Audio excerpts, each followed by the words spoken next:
Hello students, I am Professor Neeta Fulchanda Gaikwad.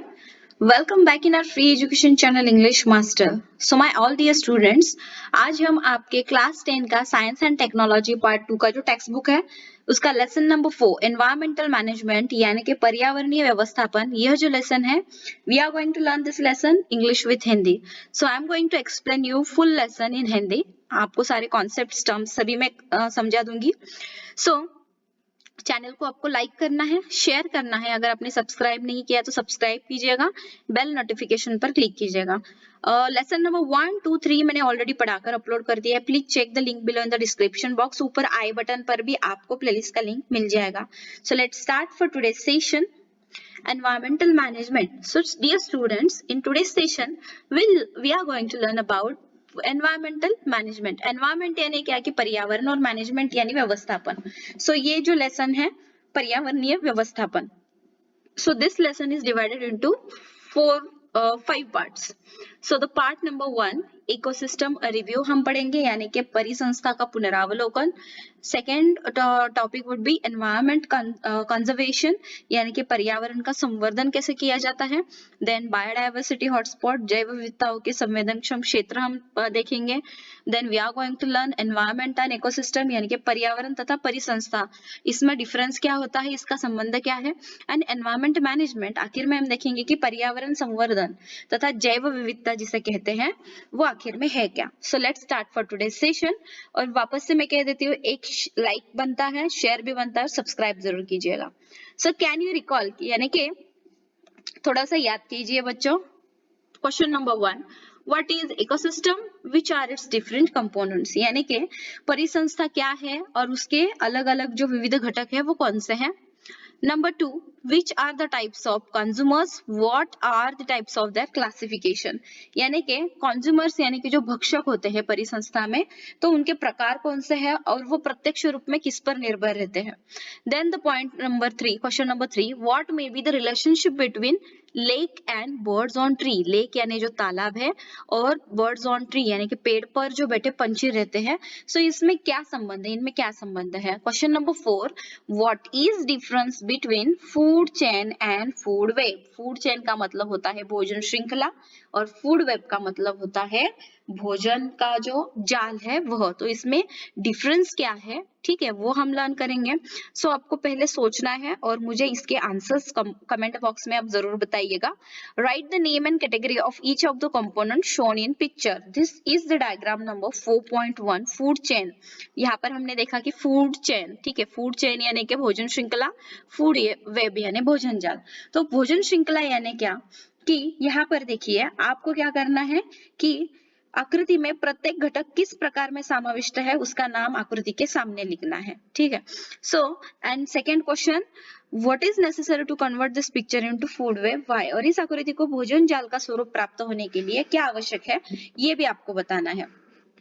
First of all we all know that कि sun, यहाँ पर ये सन है, ठीक है. सो फोटोसिंथेसिस प्रोसेस से जो प्लांट्स है वो खुद का भोजन खुद बनाते हैं. सो ये जो ग्रास है ये कौन खाता है, ग्रास ऊपर खाता है, ग्रास ऊपर को फ्रॉग खाता है, फ्रॉग को स्नेक खाता है, स्नेक को ईगल खाता है और ईगल जब मर जाता है तो इस प्रकार से वो मिट्टी में समाविष्ट हो जाता है, ठीक है. So this is the food chain.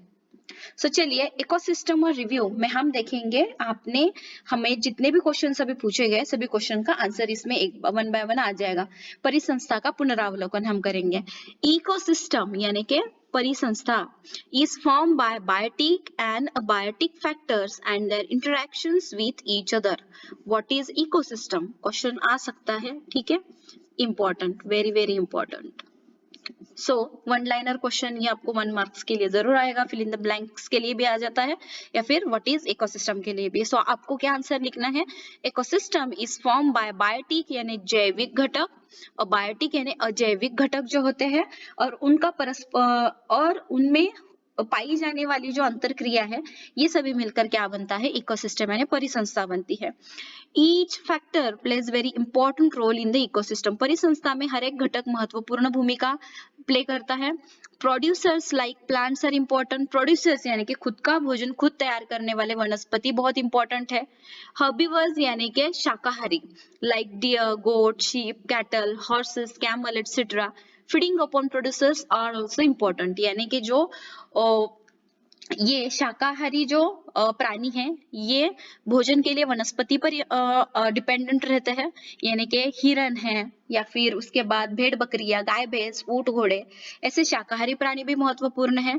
Predators यानी जो भक्षक है like lion and tiger which prevent the over population of herbivores are also equally important, यानी कि शाकाहारी प्राणियों की जो संख्या है उनमें ज्यादा वृद्धि न होने देने वाला जो बाघ है या फिर जो सिंह है, ये खतरनाक जो प्राणी है वो भी उतने ही महत्वपूर्ण है।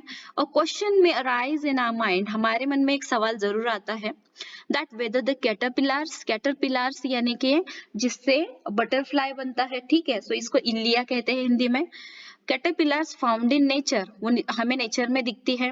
Organisms present in filthy places, गंदी जगहों पर भी जीव रहते हैं। Termites insects present in dung, termites यानी कि क्या बच्चों, दीमक, और डंग यानी कि गोबर, इंसेक्ट्स प्रेजेंट इन डंग यानी कि गोबर में जो कीड़े रहते हैं, आर रियली यूजफुल। यहाँ पर एक क्वेश्चन आ जाता है कि क्या ये सही में वास्तव में उपयोगी है।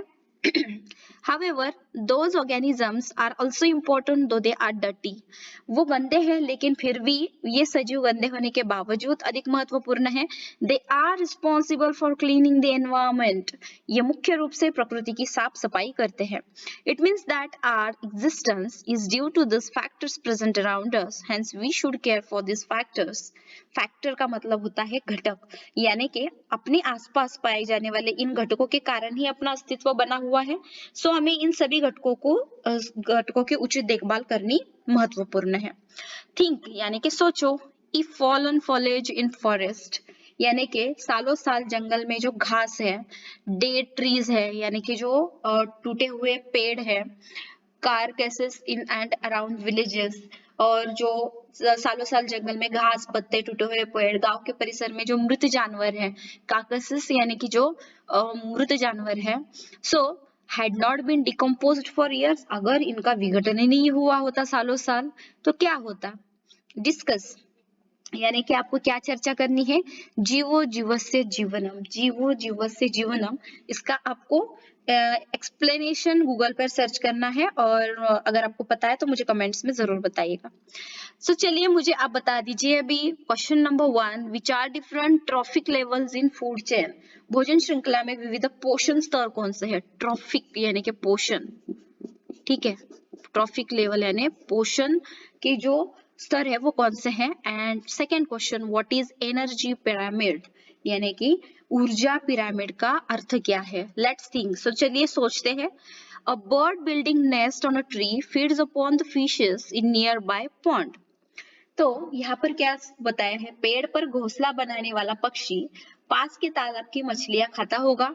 Whether this bird is part of both tree as well as pond ecosystem, क्या यह जो पक्षी है पेड़ तथा तालाब इन दोनों परिसंस्थाओं का भाग बन सकता है क्या। सो चलिए अभी इसका भी आंसर हम देखेंगे। सो आपको यहाँ पर क्या करना है, आपको एक चार्ट कंप्लीट करना है। This is your homework. Okay, so complete the chart, fill up the blank boxes and display the completed chart in classroom. So ecosystem परिसंस्था में यहाँ पर हमने देखे बायोटिक कंपोनेंट्स, तो यहाँ पर आपको क्या आ जाएंगे, बायोटिक कंपोनेंट्स आपको यहाँ पर फिलअप करने हैं, ठीक है। सो बायोटिक कंपोनेंट्स में यहाँ पर फिजिकल फैक्टर आ गए। देन फिजिकल फैक्टर यानी कि भौतिक घटक, इसमें air, water, vapour, mineral, soil and sunlight यानी कि हवा, पानी, बाष्प, खनिज, मृदा तथा सूर्य प्रकाश। इनऑर्गेनिक सब्सटेंसेस यानी अकार्बनिक पदार्थ भी है यहाँ पर, hydrogen, oxygen, nitrogen, calcium, ion, sodium and potassium. So these are the things जो भौतिक घटक में आती है, फिजिकल फैक्टर में यहाँ पर आएगी। सो बायोटिक कंपोनेंट्स में और एक कौन सा फैक्टर आता है जो प्रोटीन, कार्बोहाइड्रेट्स और फैट्स में आ जाएगा, वो आपको ढूंढ कर निकालना है। इसी तरह से यहाँ पर देखिएगा ऑटोट्रॉपिक, ठीक है, यानी कि स्वयंपोषी, इसका मतलब क्या होता है, स्वयंपोषी। सो इसमें प्रोड्यूसर आ गया, लाइक उत्पादक आ गया। सो एनिमल्स, डिकम्पोजर्स एंड ये तृतीयक भक्षक, ये किस में आते हैं, ये आपको ढूंढ कर निकालना है। सो चलिएगा paddy is cultivated on large scale in various states of south India, यानी यहाँ पर बताया है दक्षिण भारत के विभिन्न राज्यों में बड़े पैमाने पर धान की खेती की जाती है। Paddy fields are frequently attacked by grasshoppers, और वहाँ धान की फसलों पर भोजन के बड़े पैमाने में कनखजूरे आते हैं। Similarly frogs are also present, वहां पर फ्रॉग्स भी रहते हैं। The mud of paddy fields, frogs are also present in the mud of paddy fields. इसी प्रकार वहां के खेतों के कीचड़ में कनखजूरों का भक्ष्य के रूप में उपयोग करने वाले मेंढकों की संख्या भी ज्यादा है। To feed upon grasshoppers and snakes are also present there in to feed upon their favourite food frogs. यानी कि देखिए यहाँ पर हमने ये जो डायग्राम देखा था कि ग्रासहॉपर्स क्या खाते हैं, ग्रास खाते हैं, ग्रासहॉपर्स को फ्रॉग खाते हैं, और फ्रॉग को कौन खाता है, स्नेक।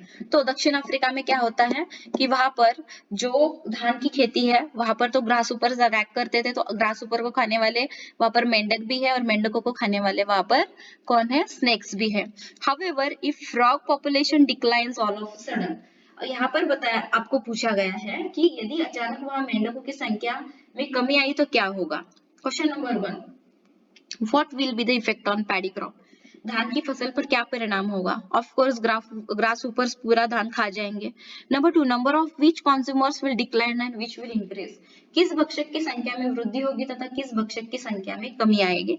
और नंबर 3 आपको क्वेश्चन पूछा है what will be overall effect on that ecosystem, और इस एकत्रित रूप से वहां की परिसंस्था पर क्या परिणाम होगा, इसके आपको आंसर्स ढूंढ कर निकालने हैं।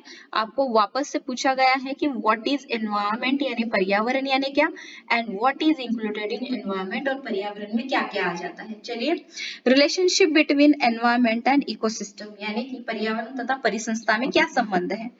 Environment is a broad concept, पर्यावरण यह एक अत्यंत व्यापक संज्ञा है। Physical, chemical and biological factors affecting the living organisms in any possible way is collectively called as environment. What is environment का यहाँ पर अगर आपको वन लाइनर क्वेश्चन आ जाता है, so this is the very important sentence कि सजीवों पर किसी न किसी कारणवश परिणाम करने वाले भौतिक, रासायनिक तथा जैविक घटक, इन सभी से मिलकर पर्यावरण बनता है।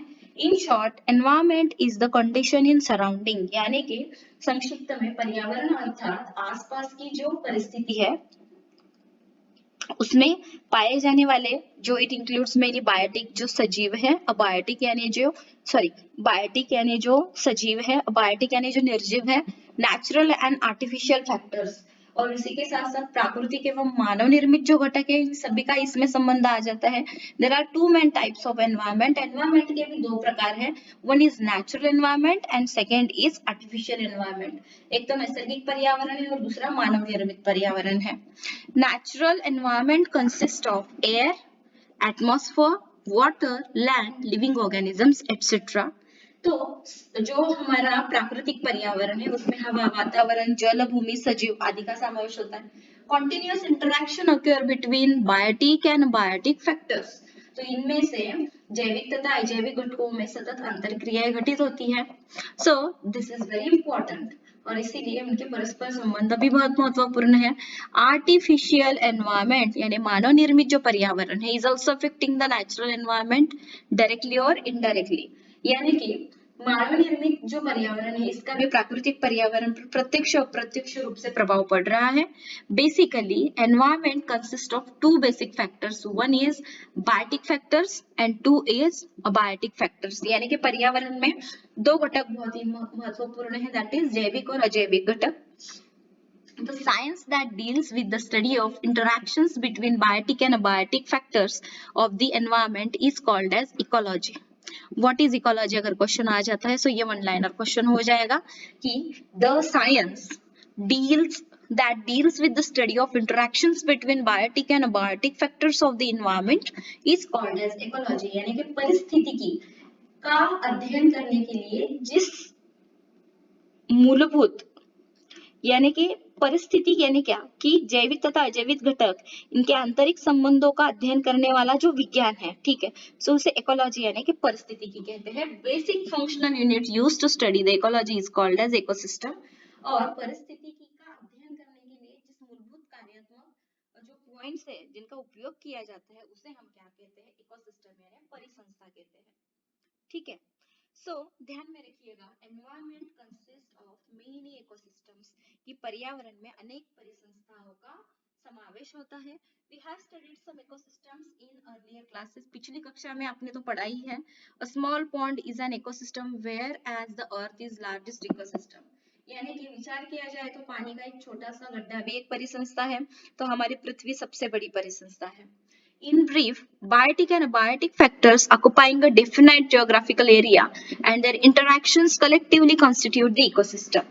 यानी कि यहाँ पर क्या बताया गया है कि एक निश्चित भौगोलिक क्षेत्र में जो प्रदेश आता है वहां पर जो जैविक तथा अजैविक घटक है, ठीक है, उसी प्रकार उनमें जो भी इंटरैक्शंस अंतरक्रिया होती है सभी एकत्रित होकर हमारी परिसंस्था बनाते हैं, और हम सब अभी यही लर्न करने वाले हैं। सो आपको यहाँ पर वापस से पूछा है which cycles are operated in environment, what is their importance, यानी कि पर्यावरण में कौन कौन से चक्र होते हैं और उनका महत्व क्या है। सो environmental balance is maintain through continuous operations of various natural cycles like water cycle, carbon cycle, gaseous cycle like nitrogen cycle, oxygen cycle, etc. Environmental balance is also maintained due to various food chains of ecosystem. इसका मतलब है कि पर्यावरण में जो water cycle है, ठीक है, यानी कि जल चक्र, कार्बन साइकिल है, कार्बन चक्र, gaseous cycle like nitrogen cycle, oxygen cycle, विविध गैसीय चक्र जैसे नाइट्रोजन चक्र, ऑक्सीजन चक्र, ऐसे अनेक प्राकृतिक चक्र नियमित रूप से शुरू रहने से पर्यावरण का क्या बना रहता है, संतुलन, यानी कि एनवायरमेंटल बैलेंस इसी से बना रहता है। और परिसंस्था के विभिन्न भोजन श्रृंखलाओं के कारण ही पर्यावरण का संतुलन बना रहता है। Human existence is totally impossible without the existence of natural things. यहाँ पर बताया गया है कि प्रकृति के अस्तित्व के बिना मानव का अस्तित्व असंभव सा ही है। Basic responsibility of human being to preserve the nature without disturbing its balance. तो प्राकृतिक पर्यावरण का संतुलन न बिगाड़ते हुए उसका संवर्धन करना यह मनुष्य का प्रथम कर्तव्य है। It is said that we have got this earth planet on lease from our future generations and not as an ancestral property from our ancestors. ऐसा कहा जाता है कि अपने पूर्वजों की ओर से पृथ्वी हमें विरासत इस अधिकार के रूप में मिलकर हमें अगली पीढ़ी की ओर से कर्ज के रूप में ही प्राप्त हुई है। Hence, we should not forget to conserve it for ourselves and for future generations. तो इसलिए अपने लिए एवं आने वाली पीढ़ी के लिए इसे संभाल कर रखना यह हमें कभी भूलना नहीं चाहिए। तो अभी हम पढ़ेंगे कि एनवायरमेंटल कंजर्वेशन यानी क्या, पर्यावरण संवर्धन क्या है।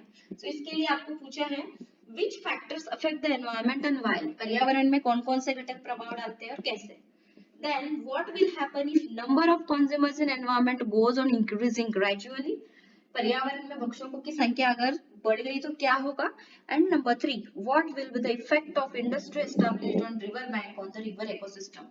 अगर नदी के किनार पट्टी के भागों में बड़े बड़े कारखाने स्थापित हो गए तो नदी की परिसंस्था पर उसका क्या परिणाम होगा।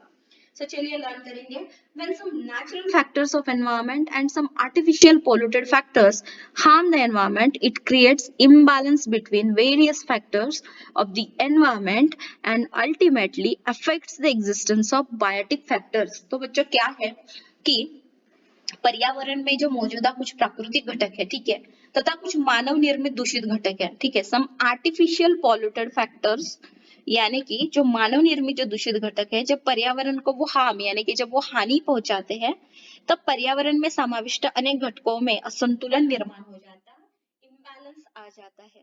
तो उसका असर परिणाम उन घटकों के ही मुख्यतः जैविक घटकों के अस्तित्व पर होता है। इससे हमें क्या ध्यान में आ जाता है कि पर्यावरण पर प्रभाव डालने वाला मुख्य रूप से दो प्रकार के घटक है, प्राकृतिक और मानव निर्मित घटक। So observe the environment around you, complete the following chart. आपको और एक होमवर्क है, आपको और एक चार्ट कंप्लीट करना है। फैक्टर्स अफेक्टिंग एनवायरनमेंट, पर्यावरण में परिणाम करने वाले प्रभाव डालने वाले घटक। इसमें फर्स्ट आ जाता है नेचुरल फैक्टर्स, प्राकृतिक घटक कौन से हैं, और मैन मेड फैक्टर्स जैसे कि मानव निर्मित। यहाँ पर एक दिया है डिफॉरेस्टेशन यानी कि जंगल तोड़ना, और नेचुरल में दिया अर्थक्वेक्स यानी कि भूकंप। तो चलिए the earth is but not the greed. यहाँ पर क्या बोला है, महात्मा गांधी जी का ये वाक्य है कि पृथ्वी प्रत्येक की आवश्यकताओं की पूर्ति करने में समर्थ है परंतु किसी का भी लालच पूर्ण करने में नहीं। सो बच्चों चलिए आगे पढ़ते हैं। एट प्रेजेंट आज many environmental problems have been arisen due to effect of various natural and artificial factors on the earth. आज पृथ्वी पर अनेक प्राकृतिक तथा मानव निर्मित घटकों का दुष्परिणाम होकर अनेक पर्यावरणीय समस्याएं निर्माण होती हैं। Environmental pollution is one of those main factors. इसमें सबसे बड़ी परेशानी है पर्यावरणीय प्रदूषण, उनमें से एक प्रमुख समस्या है। Generally contamination of any material is it's pollution. सामान्य रूप से किसी भी वस्तु का अथवा पदार्थ का जो दूषितीकरण है वो उसका प्रदूषण है। Unnecessary and unacceptable change in the surrounding environment due to natural events और human activities are called as environmental pollution. यानी कि पर्यावरणीय प्रदूषण अर्थात प्राकृतिक घटनाओं अथवा मानव के क्रियाकलापों द्वारा आसपास के पर्यावरण पर होने वाला अनावश्यक तथा अस्वीकार्य बदलाव है। Direct or indirect changes in physical, chemical and biological properties of air, water and soil which will harmful to humans and other living being is environmental pollution। अर्थात हवा, पानी, जमीन आदि का जो भौतिक, रासायनिक तथा जैविक गुणधर्मों में उसी प्रकार से मानव और अन्य सजीवों के लिए घातक ऐसे प्रत्यक्ष अप्रत्यक्ष परिवर्तनों का घटित होना यानी कि एनवायरमेंटल पोल्यूशन है। Various reasons like population explosion, fast industrialization and indiscriminate use of natural resources, deforestation and unplanned urbanization are responsible for environmental pollution। What are the factors which are responsible for environmental pollution? 2 marks के लिए अगर question आता है आपको तो आपको ये ध्यान में रखना है। There are various reasons like population explosion यानी जनसंख्या का विस्फोट, फास्ट इंडस्ट्रियलाइजेशन यानी कि इसका मतलब है तीव्र गति से होने वाला औद्योगिकरण, indiscriminate use of natural resources प्राकृतिक संसाधनों का अंधाधुंध उपयोग, डिफॉरेस्टेशन जंगल की कटाई, अनप्लान्ड अर्बनाइजेशन अनियोजित शहरीकरण, ये जो है यह कारणों से पर्यावरणीय प्रदूषण हो रहा है। अगर एग्जाम में क्वेश्चन आता है तो आपको ये आंसर लिखना पड़ेगा बच्चों। चलिए क्या आप बता सकते हैं? Question number 1, which are the types of pollution, यानी कि प्रदूषण के प्रकार कौन से हैं। और number 2, what do we mean by natural and artificial pollution, प्राकृतिक प्रदूषण तथा मानव निर्मित प्रदूषण आखिर है क्या। यहाँ पर देखिए आपको एक इमेज दिया है, fog and population in city a problem, कि दिल्ली में घना कोहरा तथा प्रदूषण एक ज्वलंत समस्या है। ये दिल्ली का पिक्चर है। यहाँ पर देखिए पॉल्यूशन भी हो रहा है यहाँ पर, और यहाँ पर फॉग यानी कि कोहरा भी है। कोहरे के कारण भी बहुत सी समस्याएं होती है और पॉल्यूशन के भी। चलिए, pollution is a broad concept, जैसे कि हमें पता है कि प्रदूषण ये अत्यंत व्यापक संकल्पना है। Various types of pollution like the air pollution, water pollution, sound pollution, soil, thermal, light pollution अक्यर around us. हमारे आसपास हवा, पानी, ध्वनि, रेडियोधर्मी, भूमि, ऊष्मीय, प्रकाश, प्लास्टिक प्रदूषण जैसे विविध प्रकार के प्रदूषणों का सामना हमें करना पड़ता है। Ultimate adverse effect of all this is on existence of all the living organisms, and out of this environmental conservation has become the need of our। अभी इसका जो अल्टीमेट एडवर्स इफेक्ट है, इसका जो विपरीत परिणाम है सभी सजीवों तथा उनके अस्तित्व पर होता है, और इसी से आज पर्यावरण के संवर्धन की आवश्यकता निर्माण हुई है। Complete the chart. वापस से आपको एक होमवर्क आया बच्चों, यहाँ पर देखिए, we have studied the air pollution, water pollution and soil pollution in detail in earlier classes. 9वीं कक्षा में आपने air pollution, water pollution, soil pollution detail में पढ़ा है। तो based on that complete the following, उसी के स्टडी के ऊपर आपको नीचे दिया गया जो चार्ट है वो कंप्लीट करना है। मैं आपको हिंदी में बताती हूँ आपको क्या करना है। एयर पॉल्यूशन हवा का जो प्रदूषण है, वाटर यानी पानी का, सॉइल यानी जो मृदा प्रदूषण है, ठीक है, भू प्रदूषण जिसे कहते हैं। इसके कंपोनेंट्स क्या है? फॉर एग्जांपल आपको एयर पॉल्यूशन के कंपोनेंट्स यहाँ पर दिए हैं, इसके सोर्सेस आपको लिखने हैं, इसके इफेक्ट यानी कि परिणाम, और इसके कंट्रोल मेजर यानी कि उपाय योजना आप क्या कर सकते हो, ये चार्ट आपको कंप्लीट करना है। डू यू नो, क्या आप जानते हो बच्चों, रेडियो एक्टिव पॉल्यूशन यानी कि रेडियोधर्मी प्रदूषण क्या है? चलो मैं आपको बता देती हूँ। Radioactive pollution can occur due to 2 reasons as natural and artificial. जो रेडियोधर्मी प्रदूषण ये प्राकृतिक तथा मानव निर्मित दोनों प्रकार का होता है। UV and IR radiations are natural radiations, whereas X-rays and radiations from atomic energy plants are artificial radiations। यहाँ पर देखिएगा कि रेडियोधर्मी विकिरणों के कारण बाहर निकलने वाली जो अल्ट्रावायलेट किरणें हैं, यूवी यानी अल्ट्रावायलेट जो किरणें हैं, और जो इंफ्रारेड जो रेडिएशंस की किरणें हैं, ये प्राकृतिक रेडियोधर्मी प्रदूषक हैं। तथा जो एक्सरे हम निकालते हैं या फिर जो radiations from atomic energy plants हैं, ठीक है, अणुभट्टियों में से निकलने वाली जो विकिरणें हैं, ये मानव निर्मित यानी कि मैनमेड जो है वो रेडियोधर्मी प्रदूषक है। सो यहाँ पर आपको क्या बताया है बच्चों कि Chernobyl, Windscale and Three Mile Island mishaps are the major mishaps of the world till present. यहाँ पर देखिए कि विश्व में अब तक चेरनोबिल, विंडस्केल और 3 माइल आइलैंड इस प्रकार की सबसे बड़ी दुर्घटनाएं घटित हुई है। Thousands of people have been affected for long term due to these accidents. और इन्हीं घटनाओं के कारण हजारों व्यक्ति दीर्घ समय तक प्रभावित हुए। Some of the effects of radiations are as follows. कुछ इसके इतने भयंकर परिणाम है बच्चों, देखिए। Number 1, cancerous ulceration occurs due to high radiations of X-rays. X-ray के अतिनील किरणों के कारण कैंसर संलग्न अल्सर का निर्माण होता है। उसके बाद tissues in the body are destroyed, शरीर के ऊतकों का नाश होता है। जेनेटिक चेंजेस ऑक्योर, जनुकीय परिवर्तन होता है। And vision is adversely affected, और दृष्टि पर इसका हानिकारक प्रभाव पड़ता है। यूज योर ब्रेन पावर, आपको अपना दिमाग चलाना है। Why is it said that pollution control is important, ऐसा क्यों कहा है कि प्रदूषण नियंत्रण में आना चाहिए। सो आपको यहाँ पर अभी पढ़ना है नीड ऑफ एनवायरमेंटल कंजर्वेशन, यानी कि पर्यावरण संवर्धन की आवश्यकता हमें क्यों है। General public is not aware about the rules of environment conservation. जो सामान्य जनता है उनको पर्यावरण संबंध से संबंधित नियम अभी तक पता नहीं है। There should be large scale participation of the people in environment conservation. पर्यावरण संवर्धन के लिए लोगों का अधिक मात्रा में सहयोग अपेक्षित है। It will be possible to answer the environmental problems only if environmental protection conservation becomes an effective public movement. यहाँ पर यह कहा गया है, यदि पर्यावरण संरक्षण एवं संवर्धन एक प्रभावी जन आंदोलन हुआ तो ही पर्यावरणीय समस्याओं का हल निकल सकता है। फॉर दिस पर्पज, इसी कारण values like positive attitude and affection towards environment, knowledge about it etcetera should be included among the children since their childhood. तो इसके लिए बाल्यावस्था से ही बच्चों को पर्यावरण के विषय में जानकारी, अपनापन, सकारात्मक दृष्टिकोण आदि जो पॉजिटिव वैल्यूज है, ठीक है, यानी कि नैतिक मूल्य है, इन पर जोर देना चाहिए तथा आने वाली कल की पीढ़ी पर्यावरण का संरक्षण एवं संवर्धन करने वाली निकलेगी। So this will help to make future generation more aware about environmental conservation and protection. इससे आने वाली पीढ़ी में भी वो अवेयरनेस आ जाएगा। सो as to achieve this, it is necessary to increase the awareness through education. So इसके लिए सबसे जरूरी चीज क्या है कि ये सब साध्य करने के लिए शिक्षा के माध्यम से, एजुकेशन के माध्यम से जनजागृति होना बहुत ही important है।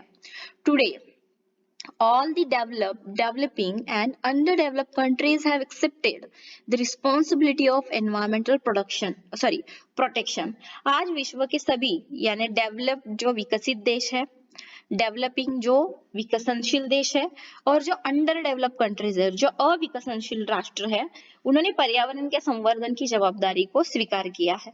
Their efforts are in that direction. They have defined the future plans about environmental protection and have constituted the necessary laws. तो उस दृष्टिकोण से उन्होंने प्रयत्न भी शुरू किए हैं और इन राष्ट्रों ने पर्यावरण संवर्धन के लिए अपनी जो आने वाली फ्यूचर प्लानिंग या रणनीति भी निश्चित की है तथा उसके लिए वे आवश्यक सभी कानून भी उन्होंने बनाए हैं। अ पिक इनटू द हिस्ट्री, चलो थोड़ा हिस्ट्री में जाते हैं। 1972 इन 1972 यूनो यानी कि संयुक्त राष्ट्र संघ जो है, सो उन्होंने क्या लॉन्च किया था, यूनाइटेड नेशंस एनवायरनमेंट प्रोग्राम। इसका मतलब है कि यूनाइटेड नेशन संयुक्त राष्ट्र द्वारा उन्होंने यूनाइटेड नेशंस एनवायरनमेंट प्रोग्राम की स्थापना की थी in a conference arranged on human and environment in which environmental problems were discussed.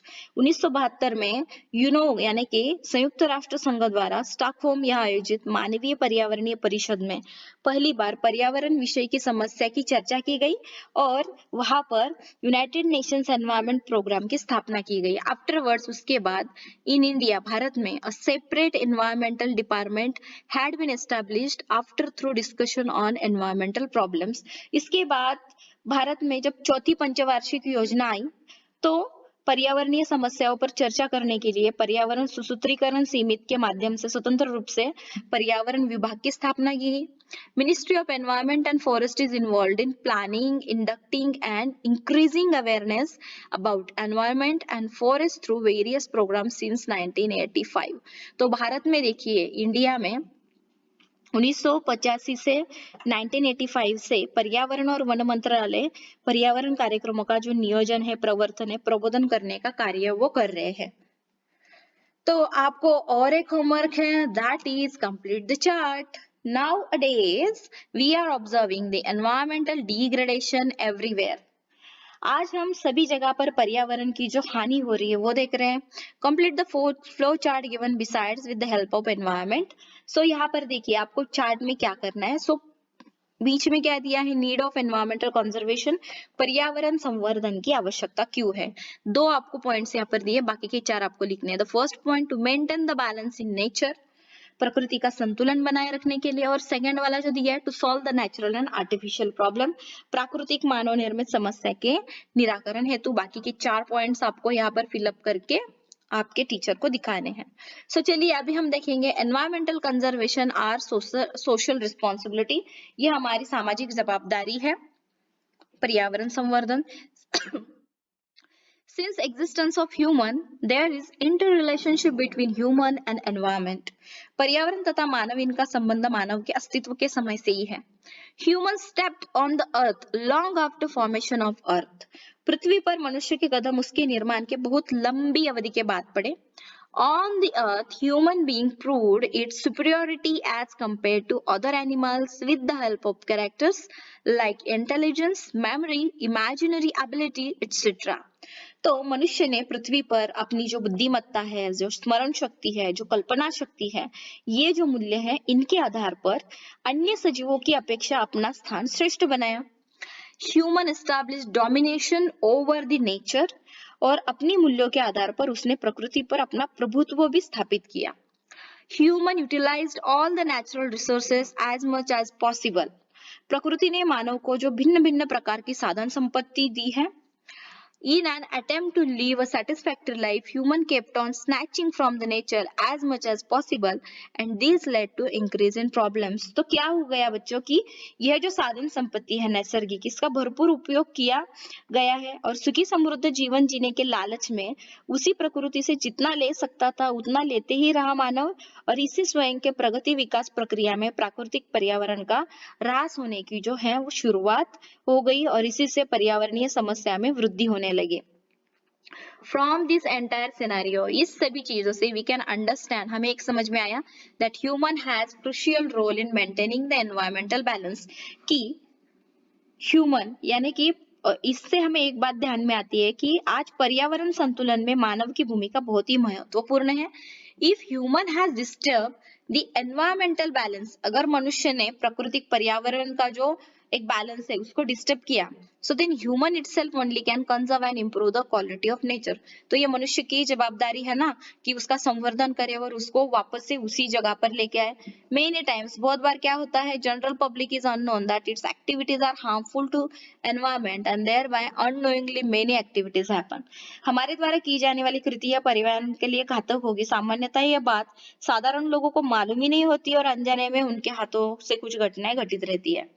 सो आपको क्या सर्च करना है, how do butterflies contribute to environment balance, यानी कि तितलियां पर्यावरण संतुलन में कौन सा महत्वपूर्ण योगदान देती है।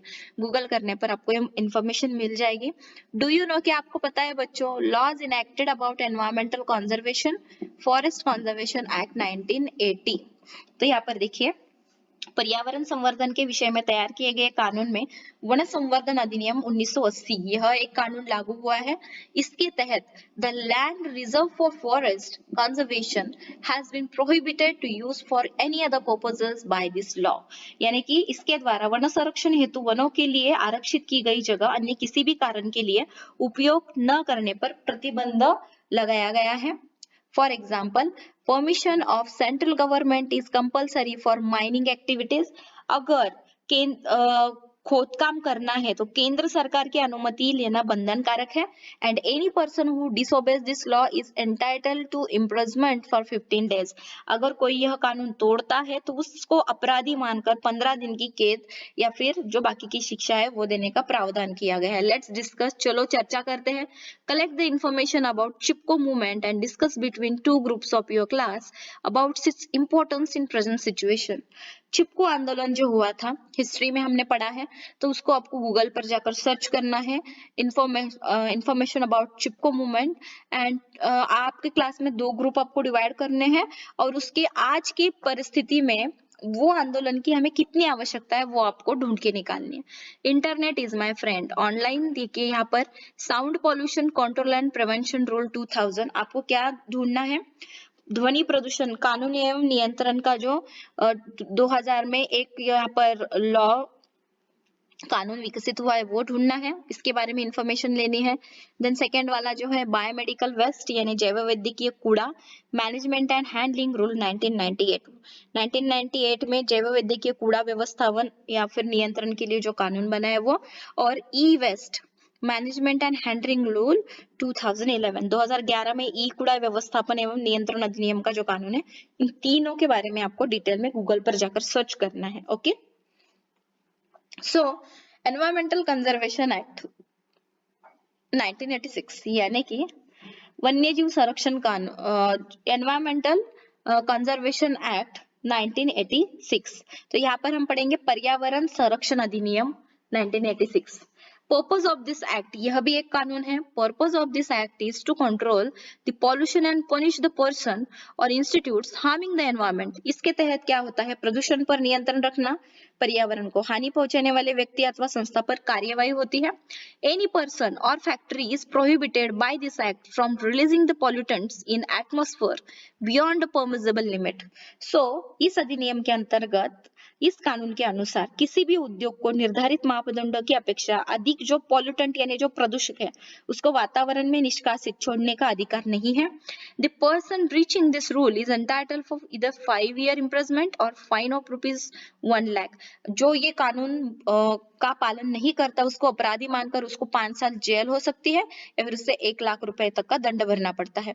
National Green Tribunal has been established in 2010 for effective implementation of environment related laws. So पर्यावरण विषयक कानूनों को प्रभावी रूप से लागू करने के लिए राष्ट्रीय हरित न्याय प्राधिकरण की स्थापना 2000 में की गई है, 2010 में। और यहाँ पर एक बात है, always remember, as per wildlife protection act 1972, वन्यजीव संरक्षण कानून 1972 के अनुसार, as per clause 49A, trading of rare animals has been completely ban. इसके तहत धारा 49A के तहत दुर्लभ हो रहे प्राणियों का व्यापार पूर्ण रूप से प्रतिबंध लगाया गया है। एज पर क्लॉज 49B के तहत use of articles prepared from skin और organs of wild animals has been ban. अन्य प्राणियों के चमड़ों द्वारा एवं अवयवों द्वारा निर्मित वस्तुओं पर पूर्ण रूप से बैन लगाया गया है। और एक बात है इसमें, as per clause 49C, disclosure of the stock of artifacts made from rare wild animals is compulsory, कि किसी व्यापारी के पास यदि दुर्लभ वन्य प्राणियों के वस्तुओं का संग्रह है तो उसके तुरंत उसने घोषित करना बंधनकारक किया गया है। So this is the wild life protection act 1972। अभी यहाँ पर एक छोटी सी स्टोरी आपको आपके लेसन में दी गई है, the big story of a small man. एक छोटे आदमी की बड़ी बात, छोटे इंसान की बड़ी बात। Jadav Molai Payeng is a highly capable person and he born in 1963। Assam राज्य के जादव मोलाई पायांग एक कर्तव्य दक्ष मनुष्य है। उनका 1963 में मोलाई जादव जो है उनका 1963 में वहां पर उनका जन्म हुआ। He is working as a forest worker since the age of 16 years. 16 की उम्र से वो फॉरेस्ट वर्कर थे, जंगल के कामगार। वंस एक बार क्या हुआ, large number of snakes died in the flood of Brahmaputra river flowing by the village. एक बार क्या हुआ कि गांव के पास से ही बहने वाली ब्रह्मपुत्र नदी में भयंकर बाढ़ आने से वहां पर बहुत सारे सांप मर गए। As a preventive measure Molai planted 20 bamboo plants in, तो इसके लिए उस पर उपाय योजना के लिए उन्होंने वहां पर क्या किया कि 20 उन्होंने बांस के पौधे लगाए। In 1979 the local social forestry department began a social afforestation project on 200 acres of land. So उसकी इसकी देखभाल करने के लिए मोलाई वो भी अन्य जंगल मजदूरों के साथ था। सो यह योजना बंद करने के बावजूद भी मोलाई का कार्य शुरू रहा। Molai was one of the few forest workers who were looking after that project. और उन्होंने ये योजना बंद होने के बाद भी ध्यान दिया। Then Molai continued to plant the trees even after completion of the project. खत्म होने के बाद भी उन्होंने अपना काम जारी रखा, तो उन्होंने पेड़ लगाते ही गए। As a result of his continuous work of planting and caring for the trees, the barren area witnessed the forest cover over the 1360 acres. तो यहाँ पर देखिए पेड़ लगाना और उसकी देखभाल करना यह कार्य निरंतर रखने का परिणाम यह हुआ कि जिस परिसर में एक भी वृक्ष नहीं था उस स्थान पर आज इस मनुष्य ने करीब करीब 1360 एकड़ में जंगल तैयार किया। टुडे आज this jungle in Kokilamukh of Jorhat district of Assam is the result of the hard work for 30 years। तो आज आसाम के जोरहाट के कोकिलामुख में यह जंगल मोलाई के 30 वर्षों के अथक परिश्रम से निर्माण हुआ है। He has been awarded with the prestigious Padma Shri Award by Government of India for this unparalleled work। और इस अतुलनीय कार्य के लिए उनसे भारत सरकार की ओर से पद्मश्री इस प्रतिष्ठित पुरस्कार से भी सम्मानित किया गया। Now it is well known as मोलाई जंगल, और अभी इस जंगल को मोलाई जंगल के नाम से जाना जाता है। Many people come together to destroy the forest, but a single person, if determined, can establish new forest। देखिए कितना अच्छा सेंटेंस दिया है। अनेक लोग मिलकर पूरा जंगल नष्ट करते हैं, लेकिन यदि किसी मनुष्य ने अपने मन में ठान लिया तो वो पूरा जंगल निर्माण कर सकता है। सो ये है इसका जीता जागता नमूना। अभी हम पढ़ेंगे एनवायरमेंटल कंजर्वेशन एंड बायोडाइवर्सिटी। तो बच्चों एनवायरमेंटल कंजर्वेशन यानी कि पर्यावरण संवर्धन और बायोडाइवर्सिटी का मतलब होता है जैव विविधता।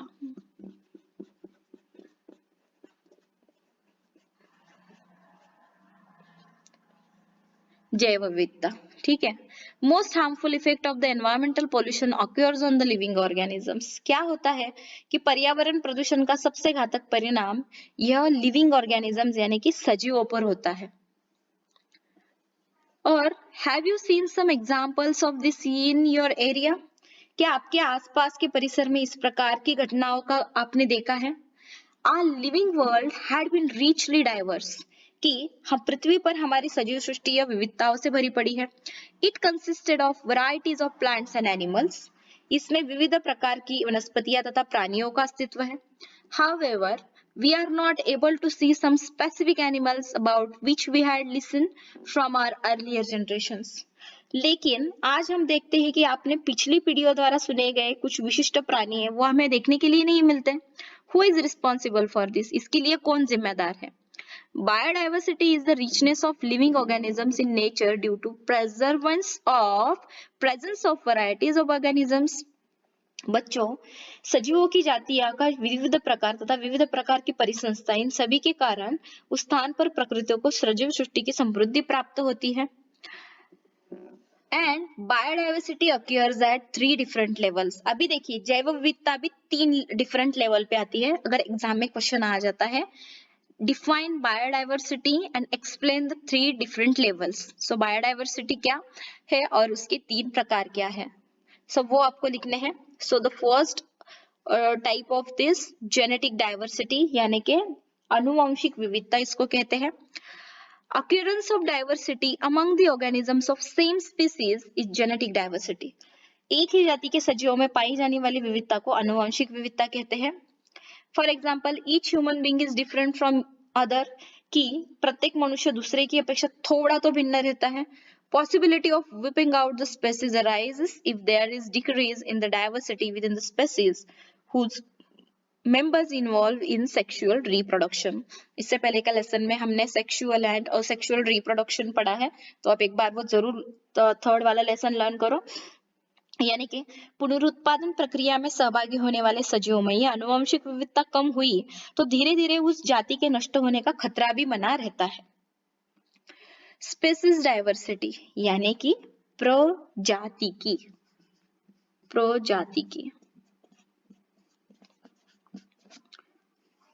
प्रजाति की विविधता। Okay, innumerable species of organisms acquire in the nature, यानी कि एक ही जाति के सजीवों में, यहाँ पर देखिए एक ही प्रदेश में एक ही प्रजाति के प्राणियों में अथवा वनस्पतियों में जो विभिन्नता है वो हमें दिखाई देती है। This is called as species diversity, और इसे ही हम प्रजातियों की विविधता कहते हैं। स्पेसीज डाइवर्सिटी इंक्लूड, इसमें क्या क्या आ जाता है, types of plants, animals and microbes. So इसमें विविध वनस्पति, प्राणी तथा सूक्ष्म जीव, इनके विविध प्रकारों का समावेश होता है। थर्ड वाला जो है type, that is ecosystem diversity, यानी परिसंस्था की विविधता। Many ecosystems are present in each region, हर प्रदेश में, प्रत्येक प्रदेश में अनेक परिसंस्थाओं का समावेश होता है। Ecosystem is form through the interaction between plants, animals, their habitat and changes in the environment. यहाँ पर देखिए किसी प्रदेश के प्राणी तथा वनस्पति, उनका अधिवास तथा पर्यावरणों में अंतर, इनके संबंधों से ही परिसंस्था की निर्मित होती है।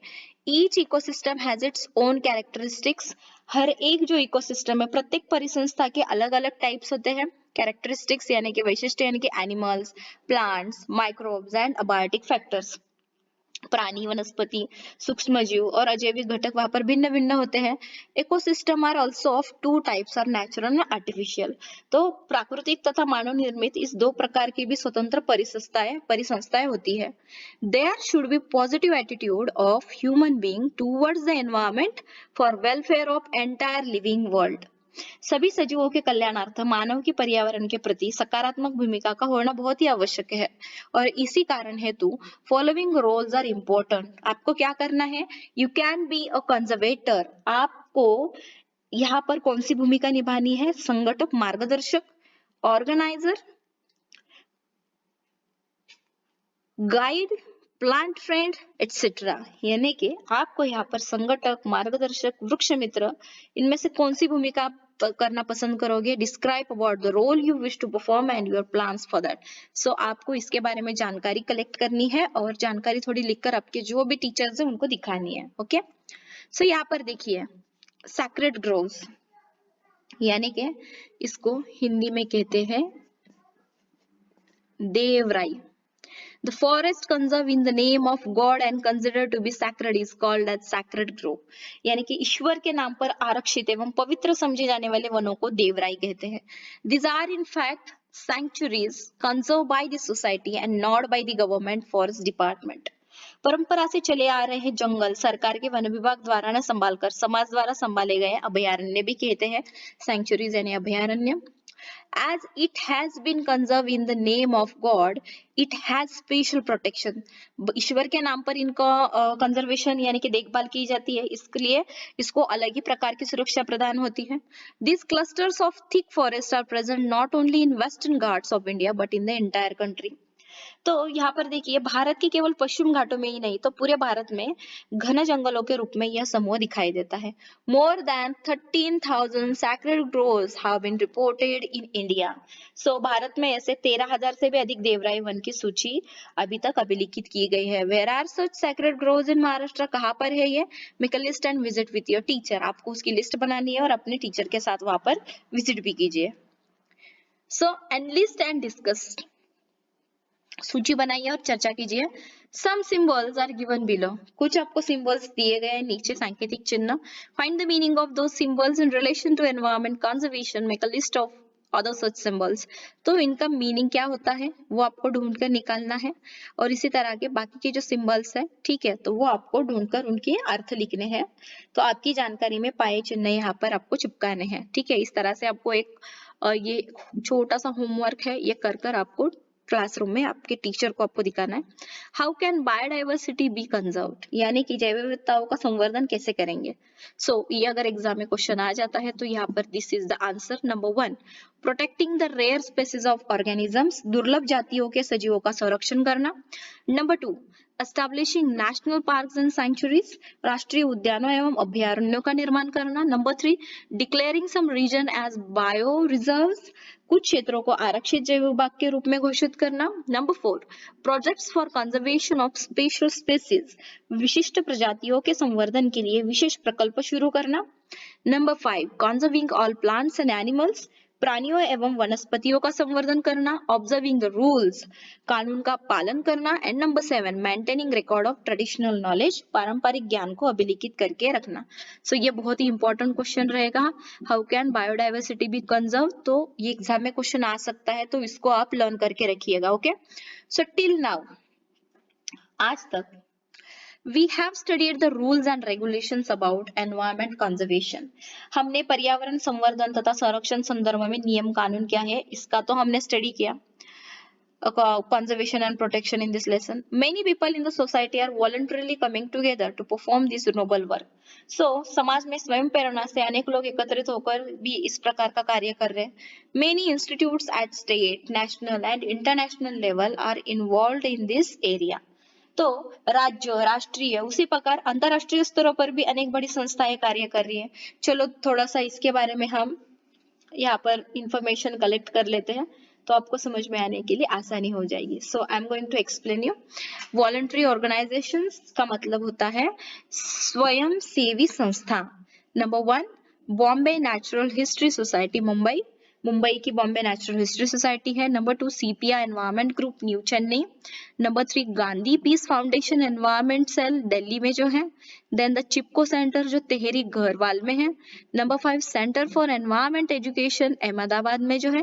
Number 6 Kerala science literature council जो त्रिवेंद्रम में है। Then the number 7 Indian agro industries foundation जो पुणे में है।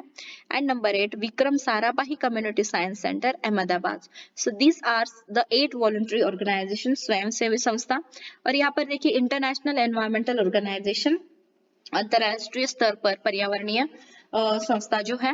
Number 1 International Union for Conservation of Nature IUCN Glanvidi Switzerland, यानी कि स्विट्जरलैंड में ये मुख्यालय है।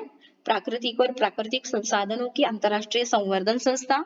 देन है Intergovernmental Panel on Climate Change Geneva, Geneva में Intergovernmental Panel of Climate Change का मुख्यालय है। Then United Nations Environment Programme Geneva, Geneva में और एक है जो नैरोबी में आता है, संयुक्त राष्ट्र संघ पर्यावरण कार्यक्रम। देन है World Wildlife found New York, World Wildlife Fund New York में जो है। देन बर्ड लाइफ इंटरनेशनल जो कैम्ब्रिज में आता है। And number 6 Green Climate Fund जो आता है वो Songdo South Korea, South Korea की सोंगडो में हरित हवामान निधि है। So Greenpeace is world's largest organization engaged in environmental activities. वन लाइनर क्वेश्चन आ सकता है, Who is world's largest organization engaged in environmental activities? तो इसका आंसर रहेगा ग्रीन पीस। यह पर्यावरण विषय में कार्यरत विश्व की सबसे बड़ी संस्था है। More than 25 lakh people from 26 different countries are members of this organization. 26 देशों के 25 लाख से भी ज्यादा अधिक व्यक्ति इसके सदस्य हैं। And collect more information about the work of above mentioned. तो आपको क्या करना है, ग्रीन पीस ऑर्गेनाइजेशन की इंफॉर्मेशन गूगल पे सर्च करनी है, आपको थोड़ी सी इंफॉर्मेशन आपके नोटबुक में लिखनी है और आपके टीचर को आपको वो दिखानी है। थिंक एंड आंसर, जरा सोचो। Attempt at various levels are perform for conserving environment, यानी कि पर्यावरण संवर्धन करने के लिए विविध स्तरों पर तो प्रयत्न किए जा रहे हैं। Role of the person is defined and some roles are given below. Which role would you like to perform and why? अभी आपको इनमें से नीचे दिए गए कुछ रोल है, इनमें से कौन सा रोल करना बहुत पसंद आएगा और क्यों, ये आपको इसका आंसर अपने नोटबुक में लिखना है। माय रोल इन एनवायरमेंट, मेरा जो पर्यावरण में मेरी जो भूमिका है, ठीक है। कंट्रोल का मतलब होता है नियंत्रण, आपको कंट्रोलर की भूमिका निभानी है क्या? सो इसमें क्या आएगा, प्रिवेंटिंग द हार्म, हानि रोकना। Number 2 stopping the harmful activities, हानि होने वाली कृति रोकना। नंबर 3 चेंजिंग द माइंडसेट, लोगों का जो मानसिकता है वो बदलना। प्रोडक्शन का मतलब होता है निर्मित, तो क्या आप प्रोडक्शन का रोल प्ले करना पसंद करोगे? इसमें क्या आएगा, revival of harm factors of environment, पर्यावरण में हानि हुई घटकों को पुनरुज्जीवित करना। And number 2 adapting innovation, Navnirman के लिए प्रयास करना। अवेयरनेस का मतलब होता है प्रचार।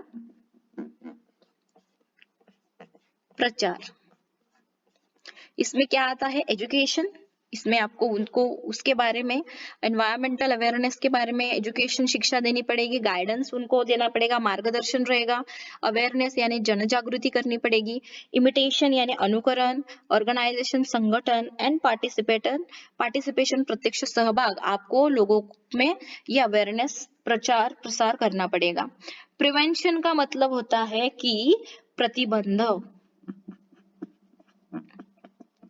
एनवायरमेंटल लॉस जो हो रहा है उसमें आपको प्रिवेंशन में क्या करना है, प्रिवेंटिंग पॉसिबल हार्म्स, संभावित खतरों को रोकना। नंबर 2, डिजाइनिंग न्यू प्लान्स, नई कृति कार्यक्रम का नियोजन करना। Number 3, factors harmful to environment, अनैतिक एवं घातक भूमिका यानी कि पर्यावरण को हानि पहुंचाने वाले जो घटक है।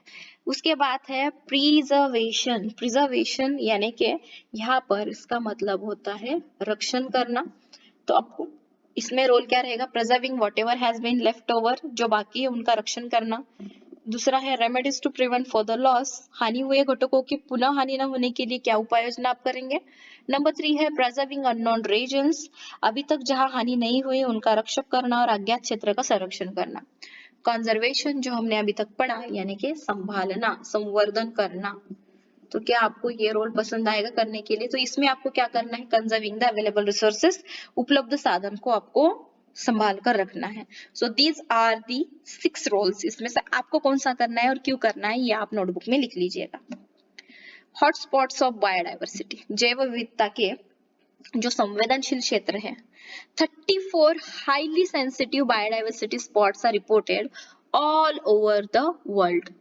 वन लाइनर में आ सकता है या फिर फिल इन द ब्लैंक्स में dash dash are highly sensitive biodiversity spots are reported all over the world, और how many sensitive biodiversity spots are reported all over the world। so इसका answer है विश्व में जैव विविधता के संवेदनशील ऐसे 34 क्षेत्र है। such areas had once occupied 15.7% area of the earth, और इन क्षेत्रों द्वारा एक समय पृथ्वी का 15.7% इतना भाग व्याप्त किया गया था। at present 86% of the sensitive areas are destroyed। तो यहाँ पर क्या हो गया कि आज करीब करीब 86% संवेदनशील क्षेत्र पहले से ही नष्ट हो चुके हैं। Presently only 2.3% area of the earth has been left over with sensitive spots, और आज में 2.3% पृथ्वी के पृष्ठभाग पर संवेदनशील क्षेत्रों के अखंड अवशेष बाकी हैं। It includes 1,50,000 plant species which are 50% of the world count. So इनमें 1.5 लाख वनस्पतियों की प्रजातियां समाविष्ट है जो कुल वैश्विक स्तर के अलावा 50% है। As far as India is considered, जैसे कि हम भारत में इसका विचार करें, out of 135 species of animals, प्राणियों की जो 135 प्रजाति है, 85 species are found in the jungles of eastern region. So उनमें से 85 प्रजातियां ईशान्य प्रदेशों के जंगलों में दिखाई दी गई हैं। About 1500 endemic plant species are found in western घाट, जो हमारा वेस्टर्न घाट है इंडिया में यानी कि पश्चिम घाट में 1500 से अधिक प्रदेशनिष्ठ वनस्पतियों की प्रजातियां नजर आती है। Out of the total plant species in the entire world 50,000 are endemic। तो यहाँ पर ध्यान में रखिएगा कि कुल वनस्पतियां जो है वो प्रजाति में सब उनमें से करीब करीब 50,000 वनस्पति प्रजातियां प्रदेशनिष्ठ है। सो आपको क्या करना है, collect more information about locations of this hotspot present in the world. So आपको ये जो जितनी भी हॉटस्पॉट्स वर्ल्ड में बताए गए 34, इनको गूगल पर जाकर सर्च करो, इसकी इंफॉर्मेशन लिख लो एंड आपके टीचर को आप दिखाओ। सो बच्चों, आई होप कि आपको ये सेशन समझ में आ रहा है। I am giving my 100% to explain each and every single word, topic, concept मैं आपको बता रही हूँ। आप आई होप कि आपको समझ में आ रहा है। अगर समझ में आ रहा है तो एक लाइक तो बनता है, शेयर भी बनता है, और यस ऑफ कोर्स सब्सक्राइब करना मत भूलिएगा। तो यहाँ पर क्या दिया है, 3 endangered heritage places of the country, खतरों में आने वाले संबंध में देश के 3 विरासत में प्राप्त स्थल। The Western Ghats spread over the states of Gujarat, Maharashtra, Goa, Tamil Nadu and Kerala has been endangered due to mining industry and search for natural gas। बहुत ही विचार करने वाली ये चीज है कि गुजरात, महाराष्ट्र, गोवा, कर्नाटक, तमिलनाडु और केरल, इन जो 5 राज्य है भारत में, इसमें जो पश्चिम घाट है, यह खनिज उद्योग और प्राकृतिक गैस की खोज के लिए शुरू किए गए कामों के कारण खतरों में आ चुका है। Habitats of Asiatic lion and wild bison of this region have been under threat. और इसी के कारण यहाँ के एशियाई सिंह तथा जंगली भैंसे इनके अधिवास खतरों में आ चुके हैं. Manas Sanctuary of the Assam is under threat due to dams and indiscriminate use of water. तो आसाम का मानस अभयारण्य बांध एवं पानी के बेशुमार उपयोग के परिणाम के कारण प्रभावित हो रहा है. And tiger and rhino of that region are under threat. और इसकी वजह से वहां के बाघ एवं एक सींग वाले गेंडे खतरे में आ रहे हैं. Sundarban sanctuary of West Bengal is reserve for tiger. जैसे कि हम सबको पता है कि पश्चिम बंगाल का सुंदरबन अभयारण्य बाघों के लिए आरक्षित है. However, the tiger population and overall local environment is seriously challenged by dams, deforestation, excessive fishing, trenches dug for same, etc. परंतु बांधों, पेड़ों की कटाई जो हो रही है, अतिरिक्त मच्छीमारी एवं इसके लिए खोदे गए जो चर या फिर खाई है, इनके कारण यहाँ के बाघों और पर्यावरण के सामने बड़ी चुनौती खड़ी है. सो ये बहुत ही विचार करने के पॉइंट्स हैं कि इस पर हमें कुछ ना कुछ तो उपाय निकालना ही होगा. रिकॉल लिटर, थोड़ा सा और याद कीजिए. Collect the names of extinct birds and animals of India and tell those names to others. Bharat में लुप्त हुए प्राणी एवं पक्षियों का नाम आपको लिखकर क्लास में बताना है. यहाँ पर देखिएगा image number 4.4 lion tail monkey. इसको कहते हैं लायन टेल्ड वानर, जिसकी पूंछ सिंह के लायन के पूंछ जैसी रहती है. सो क्लासिफिकेशन ऑफ थ्रेटन स्पेसीज यानी कि खतरों में आई प्रजातियों का वर्गीकरण. तो यहाँ पर है एंडेंजर्ड स्पेसीज यानी कि संकटग्रस्त प्रजाति. Either number of this organisms is decline और their habitat is shrunk to such an extent that they can be extinct in near future if conservative measures are not implemented. Example, lion tail monkey, lesser florisson. Lesser florican और lion tell monkey. यानी कि इन प्रजातियों की संख्या बहुत ही कम प्रमाण में शेष दिखाई दे रही है या उनका अधिवास इतना संकुचित हुआ है कि विशेष उपाय योजना न करने पर आने वाले समय में शायद हमें ये जो लायन टेल मंकी है और जो लेजर फ्लोरिसन है ये देखने को भी नहीं मिलेंगे, क्योंकि इनका जो कंजर्वेशन है ये नहीं हो रहा है. इनका जो इनको सिक्योरिटी है, जिस तरह से उनकी देखभाल करनी चाहिए वो नहीं हो रही है. सो ये संकटग्रस्त प्रजाति है. रेयर स्पेसीज यानी कि दुर्लभ प्रजाति. Number of this organisms is considerably decline. So इन प्रजातियों की संख्या बहुत ही कम होती है. Organisms of this species being endemic may become extinct very fast. Example, red panda and musk deer. यहाँ पर देखिए, this is the red panda and musk deer. तो कस्तूरी मृग जिसे हम कहते हैं कि इन प्रजातियों की संख्या इतनी कम होती है कि ये प्रजातियां स्थान विशिष्ट होने के कारण शीघ्र गति से लुप्त हो जाती है. तो इनका भी हमें कुछ ना कुछ तो कंजर्वेशन के लिए करना चाहिए. नंबर 3 है वल्नरेबल स्पेसीज यानी कि संवेदनशील प्रजाति. वल्नरेबल यानी संवेदनशील.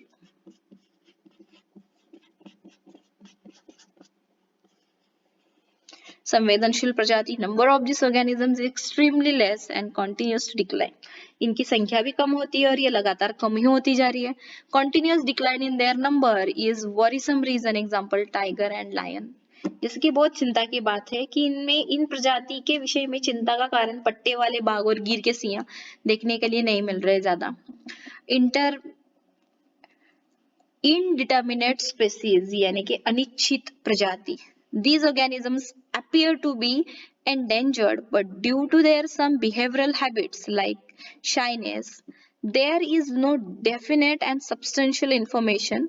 यानी कि example, giant squirrel यानी इसको शेकरू कहते हैं, ये महाराष्ट्र में दिखाई देती है. ये प्रजातियां धोखे में ऐसा आभास होता है, परंतु इनके व्यवहार की कुछ आदतों के कारण यानी कि ये डरपोक होती है और इसी तरह से ठोस जानकारी भी उपलब्ध नहीं हो पाती. यानी कि फॉर एग्जाम्पल शेकरू गिलहरी. तो दिस आर द एग्जाम्पल जो हमने पढ़े. Speciality of the day. देखिए, दिन विशेष 22 मई ये वर्ल्ड बायोडाइवर्सिटी डे करके सेलिब्रेट किया जाता है, यानी विश्व जैव विविधता दिन. सर्वे the plants and animals in your area, maintain A record about their characteristics. आपको क्या करना है, आपके एरिया में जो वनस्पति एवं प्राणी है उनका सर्वेक्षण कर उनकी विशेषताओं की जानकारी का एक रिकॉर्ड बनाना है और अपने क्लासरूम में शो करना है. डू यू नो, क्या आपको पता है बच्चों, international Union for Conservation of Nature IUCN prepares, इन्होंने क्या प्रिपेयर किया है कि red list the contains the names of endangered species from different countries. इन्होंने रेड लिस्ट जारी की है जो प्रजातियों की सूची तैयार करता है अलग अलग देशों में खतरे में आने वाले वन्य जीवों की। Pink pages of this book contain the names of endangered species, while green pages contain the names of previously endangered but presently safe species. यानी कि गुलाबी रंग का जो पन्ना रहता है उस पर पीड़ित प्रजातियां, तो हरे रंग के पन्ने पर खतरों से पीड़ित परंतु आज वह खतरों से मुक्त हुई प्रजातियों के नाम वहां पर होते हैं। तो आपको ये रेड लिस्ट चेक करनी चाहिए। ऑलवेज रिमेम्बर, हमें हमेशा ध्यान में एक चीज जरूर रखनी है, let us remember, let us behave, ध्यान में रखो और वैसा ही करो। Number 1, destroying a plant is to destroy everything. पेड़ों का नाश यानी अर्थात सर्वनाश होता है। Second, practice afforestation to conserve environment.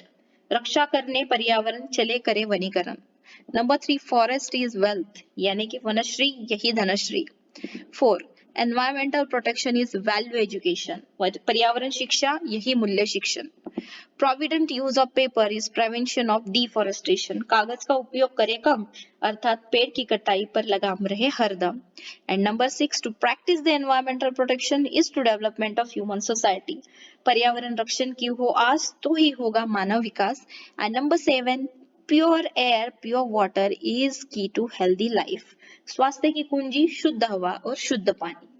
Think यानी कि थोड़ा सोचो, world Wildlife fund WWF, वैश्विक वन्य सजीव संपत्ति, पब्लिश्ड सर्वे इन 2008, इन्होंने 2008 में एक सर्वे पब्लिश किया। According to it about 30% of animal species have become extinct over the period of 35 years, 1975 to 2005.